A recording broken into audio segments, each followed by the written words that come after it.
So, this happened. This wasn't the video I wanted to make, but it's also a very interesting video at that because I'm 3D printing on vinyl flooring. Um, just for some reference, the vinyl flooring here is like it was the cheapest they had at Lowe's. It is 25, it was like $25, I think, for the box of 15 planks.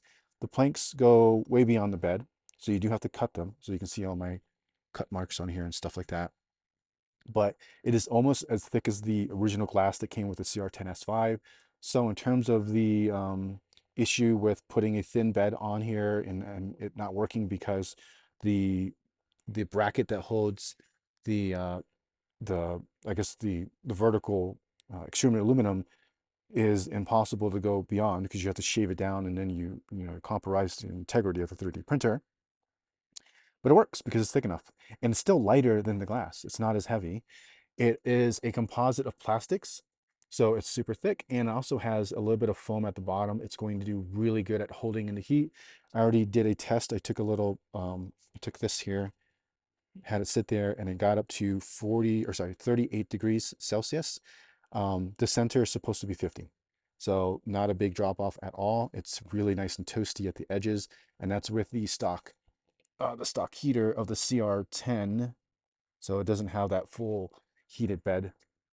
It does take a lot longer now to get the composite plastic to warm up, and it does scratch very easily when you hit your nozzle into it. That's the downside, but the good thing is that these are interlocking planks, so you can slide out the plank that you've damaged, cut another one, and slide it in. And every time you damage one plank, you just need to cut in another one, so you kind of use a full plank for every part. And this is 4 planks total. This last bit here is just like a little sliver, so you have the potential of maybe trying to recover one or something. I don't know.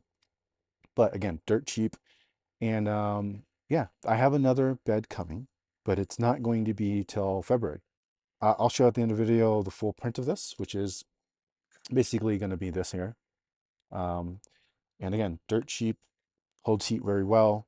You get wood textures. Individual parts of the bed are replaceable. Not you don't have to replace the whole thing.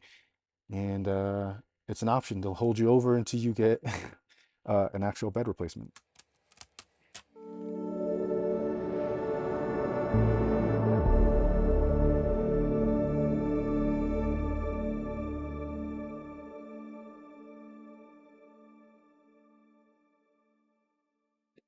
And now, for the whole point of this, protect my beloved XP Pen Deco Pro Gen 2. And a little key thing to it too. Pretty cool.